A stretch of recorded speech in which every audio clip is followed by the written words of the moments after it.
the quiet weight we carry. Some emotions don't announce their arrival. They slip into our bodies the way winter settles into the earth. Quiet, subtle, steady. You don't notice it right away. But one morning you pause and feel it. A heaviness in your chest. Not something you're holding in your hands, but something you've been carrying inside. A regret, a forgotten fear, a memory too tender to name. And then, almost out of nowhere, an old emotion resurfaces. Maybe it's anxiety. Maybe it's a strange restlessness that makes everything feel off. The chair you always sit in, the same sunlight falling through the same window.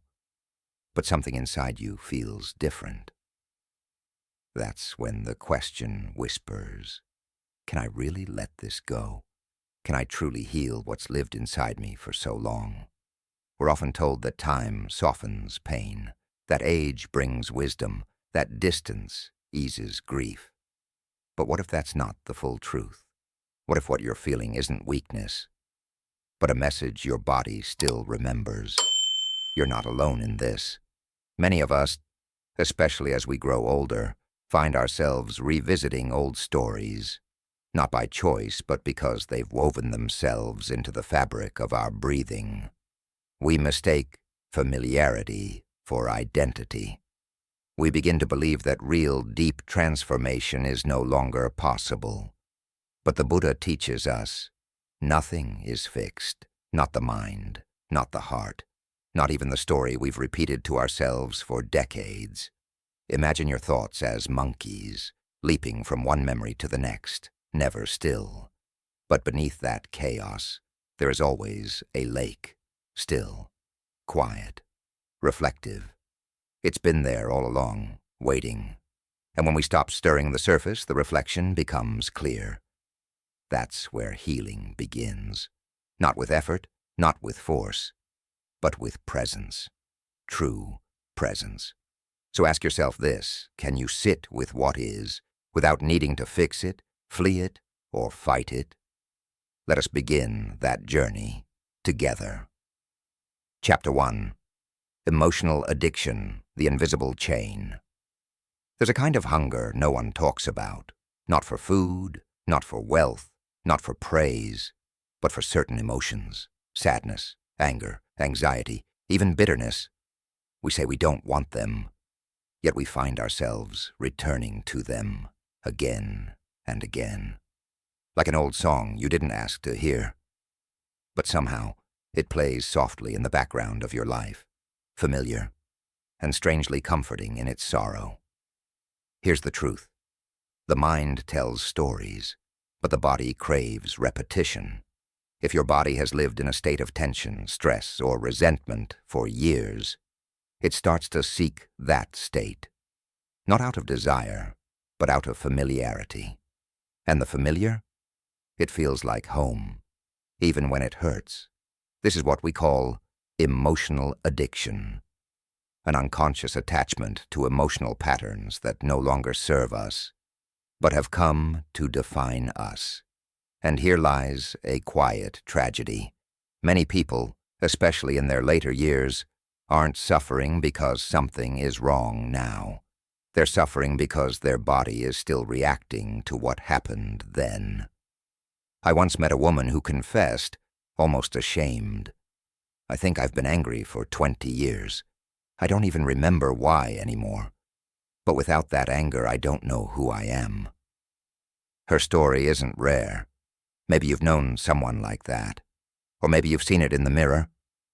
A lingering unease even when life is peaceful.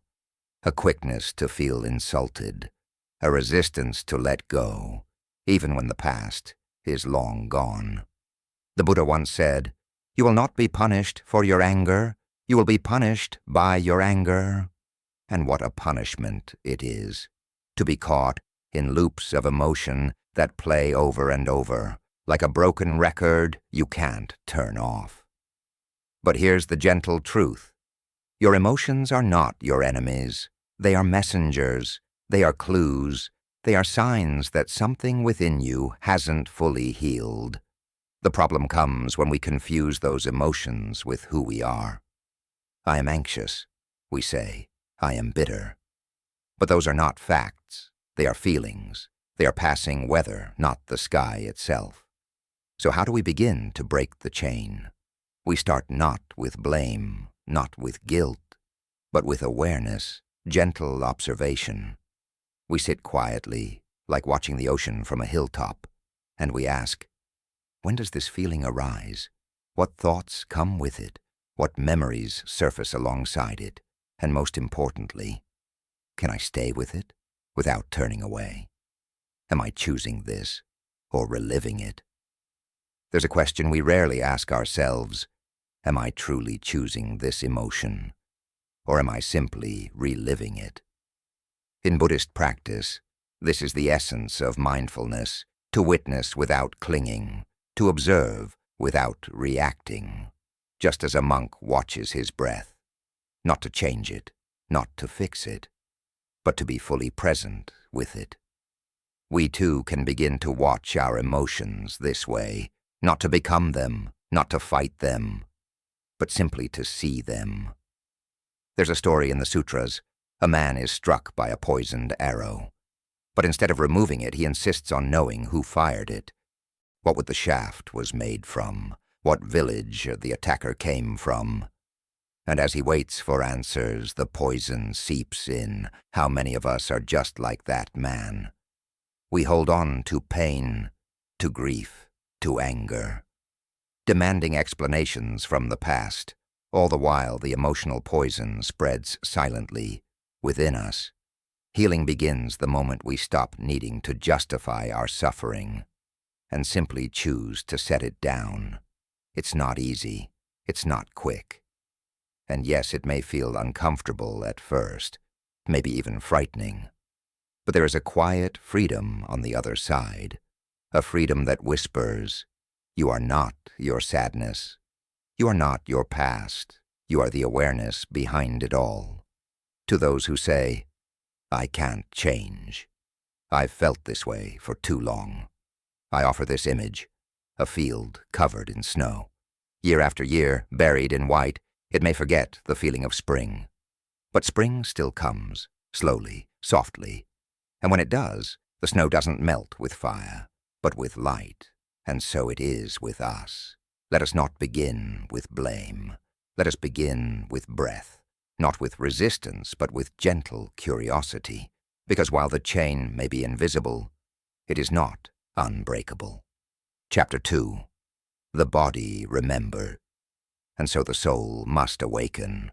There are wounds that don't bleed, scars you cannot see, etched not into skin, but into posture, breath, and heartbeat. They live in the curve of your spine that stiffens at a sudden voice, in the heart that races when there's no danger, in the jaw clenched tight without realizing. The mind may forget, but the body always remembers. Maybe it was an argument from years ago. Maybe it was the way someone once made you feel. Small, unseen, unloved. Maybe it was loss. Maybe it was joy that eroded slowly over time. Whatever it was, time may blur the memory. But the imprint remains, like footprints in wet clay, hardened by repetition. In Buddhism, there is a concept called vasana, the residual traces of past experiences left in the mind and body. If unexamined, they continue to shape how we feel, react, and live. They are like whispers from the past, invisible yet powerful. You see, every strong emotion, especially painful ones, leaves a chemical imprint on the body.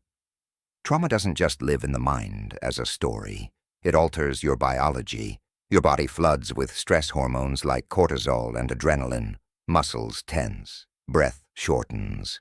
And if this response repeats, or is never resolved, your body starts to live as if the threat never ended.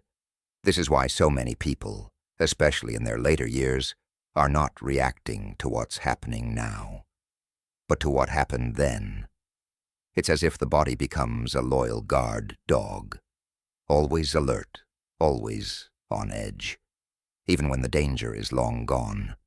And the saddest part? The mind may have moved on, but the body was never told, "It's okay now, you are safe." The Buddha once said, "Holding on to anger is like grasping a hot coal with the intent to throw it. You are the one who gets burned." But what if that coal has been smoldering in your chest for years, and you didn't even know you were still holding it? Chapter 3.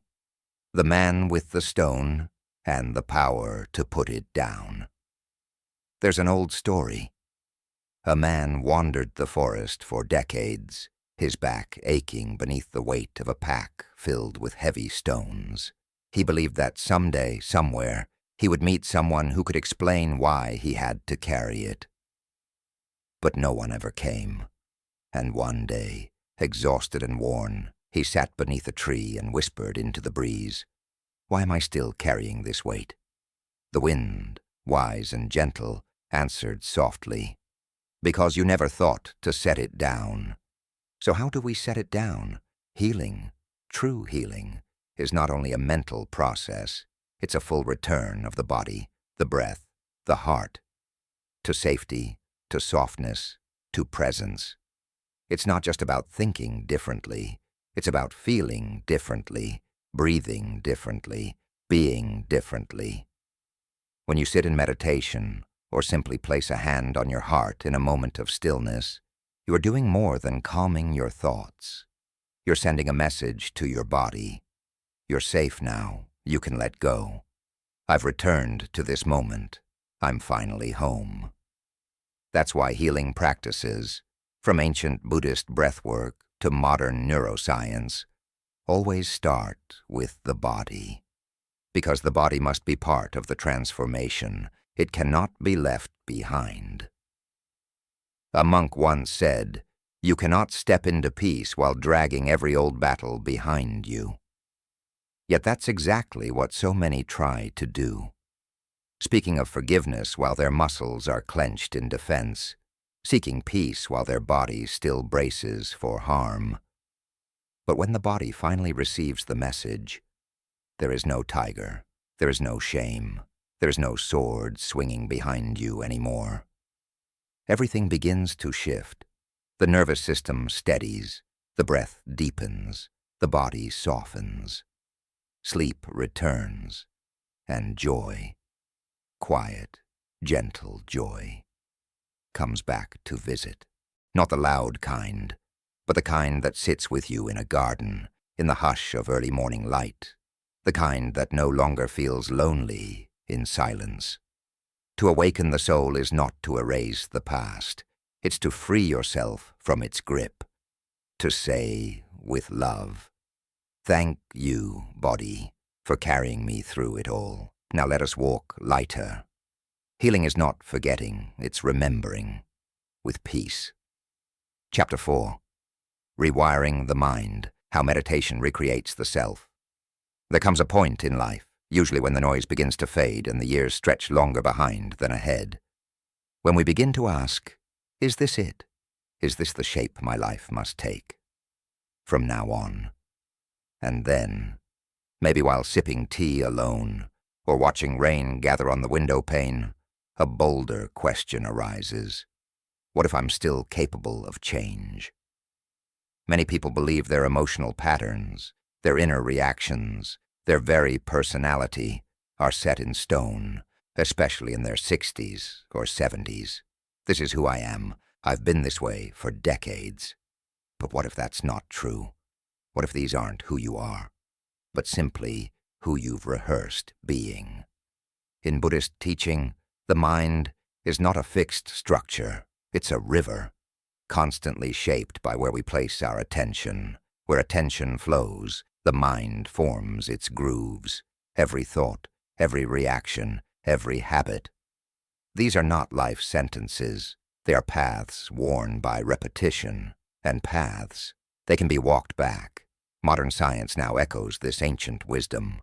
Neuroplasticity tells us that the brain, regardless of age, can form new connections, new patterns, new possibilities. But there's a key: intentional repetition. In simple words, practice makes reality. This is where meditation comes in, not as escape, but as a return, not as something exotic, but as something deeply human. When you sit in meditation, you're not just closing your eyes, you're pausing the old stories. You're choosing, breath by breath, to step out of the familiar loops and into the unknown space where something new can grow. You're no longer reacting, you're witnessing, you're reclaiming choice. But let's be honest, it's not peaceful right away. You sit, you breathe, and the thoughts rush in. What's for dinner? Why did she say that in 1998? I forgot the bill. My back aches. Is this even working? The mind chatters like a monkey in a mango tree, flinging memories and worries in every direction. But here's the quiet miracle. Every time you notice you've wandered, and gently bring yourself back to the breath. You're changing. You're not failing. You're training. Each redirection is a step off the old path and onto a new one. Each moment of presence is like a lantern lit in a long, dark hallway. And over time, the noise quiets, the monkey settles, and something else awakens. A stillness, ancient, yet completely new.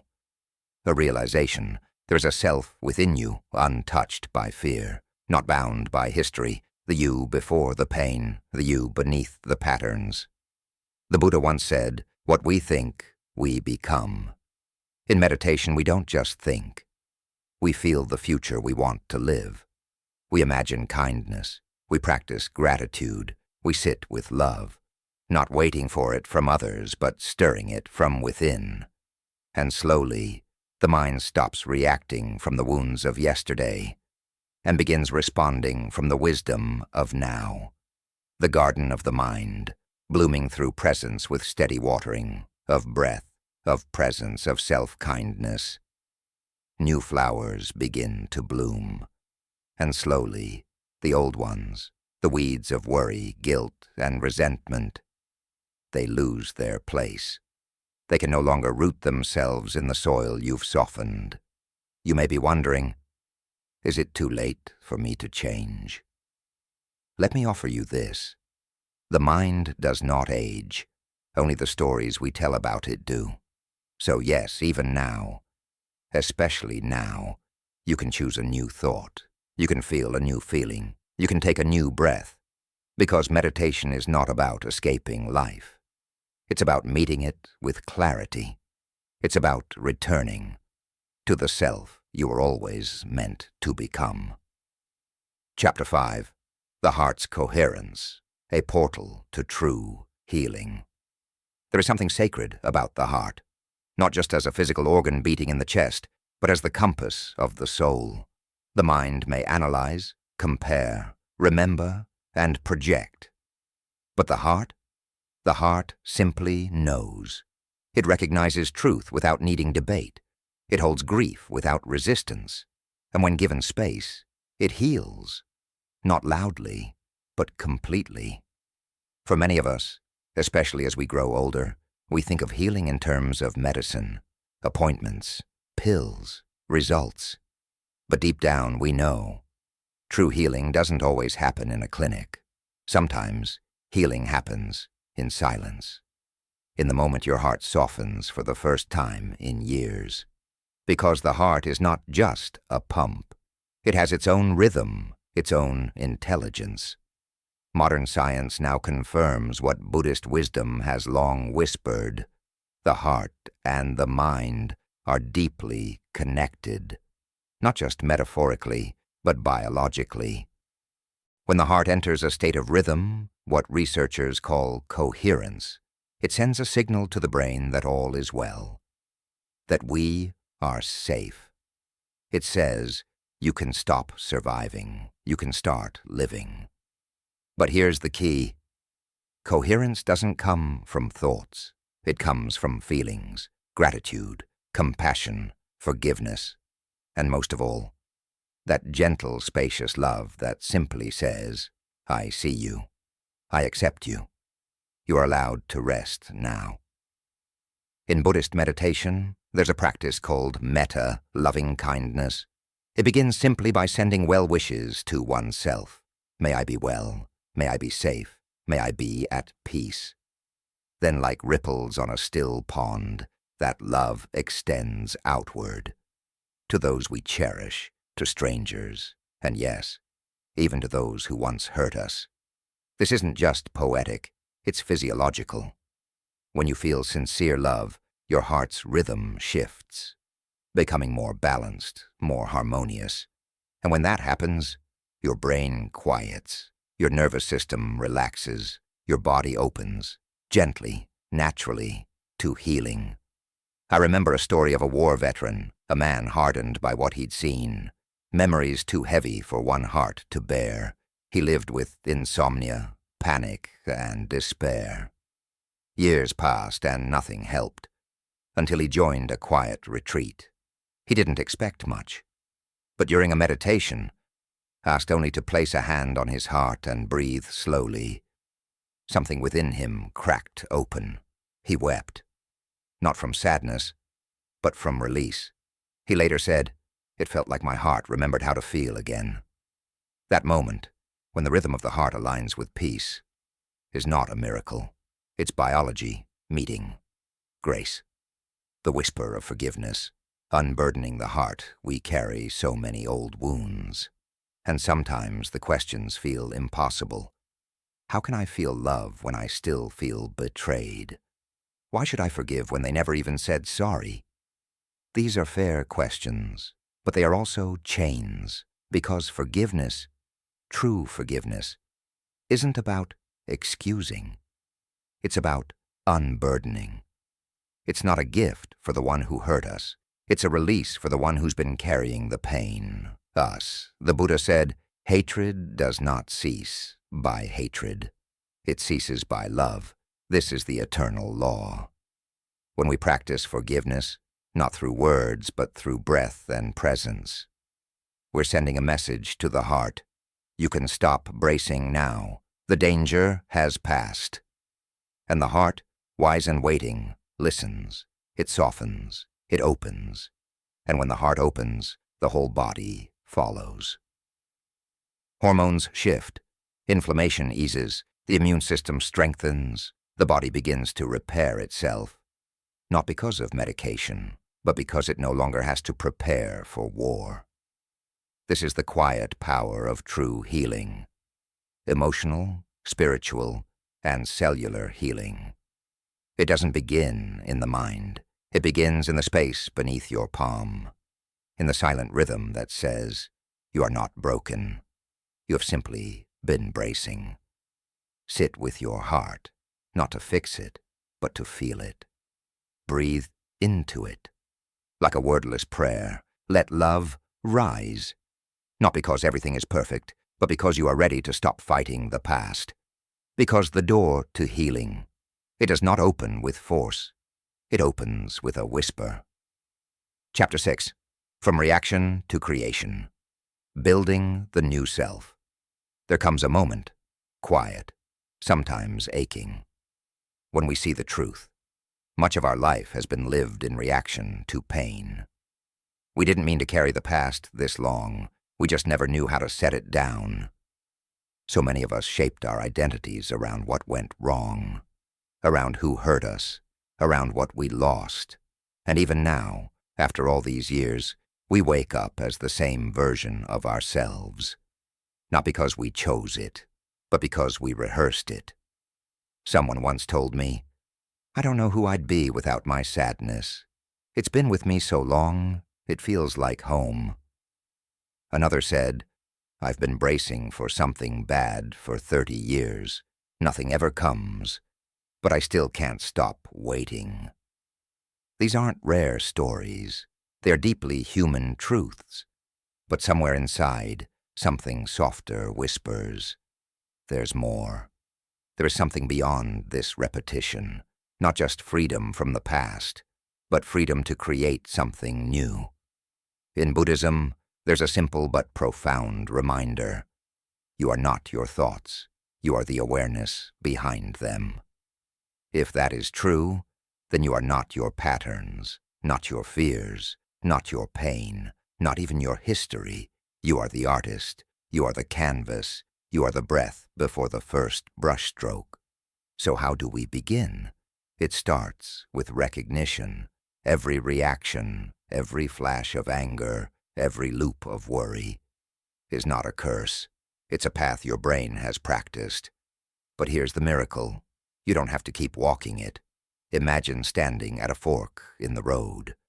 One path is smooth, well-worn with your footprints. The other, overgrown, unfamiliar, untamed. But it leads somewhere new. Every time you pause, take a breath, and choose that new, wild path. You're creating a new self. And this isn't just poetic, it's biological. When you think a new thought, I am enough. When you feel a new feeling, peace instead of panic. When you sit with kindness, instead of rehearsing resentment, your brain begins to rewire. New neural pathways form, new emotional patterns take root. And over time, those unfamiliar roads become easier to walk. You are not stuck. You are being invited not to return to who you were, but to become who you've never yet dared to be. Chapter 7. From Reaction to Creation. Becoming who you were meant to be. There comes a moment in this journey, a quiet, sacred turning point, where you are no longer reacting to life. You are creating it. It's not always easy. The old self will call you back. It will whisper, be careful. It will murmur, it's safer to stay angry. It might even make joy feel unfamiliar, even uncomfortable. But that discomfort is not danger. It is transformation. It is the cocoon stretching just before the wings unfurl. In Buddhist philosophy, there is a sacred metaphor. The lotus does not bloom in clear water. It rises through the mud. It opens petal by petal from the depths of the murky earth. And so do we. To build a new self, you don't have to fight the old one. You simply stop feeding it. You stop watering the thoughts that shrink you. You stop rehearsing the emotions that bind you. And with gentle hands, you begin tending to the version of you that's been waiting, patiently, beneath the layers of memory and pain. Start small. Speak to yourself with tenderness. See your day not as a list to survive, but as a canvas to color. Close your eyes and ask, if I were already free, how would I breathe? How would I walk? How would I speak to myself and to others?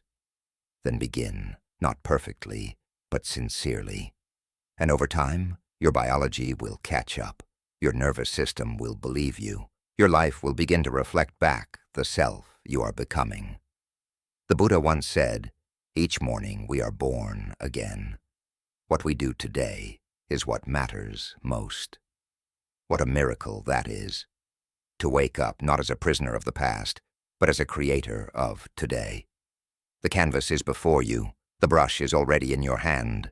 And even now, especially now, you can still begin again.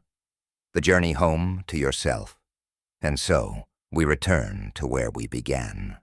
Not with the same weight in our chest, not with the same tightness in our breath, but with something softer, quieter, wiser. Throughout this journey, we've uncovered truths many spend a lifetime avoiding. That healing doesn't mean reliving every wound, that we're not doomed to repeat emotions just because we've felt them for years, that the past is not a prison sentence. It's a story we've grown used to telling, and perhaps most beautifully.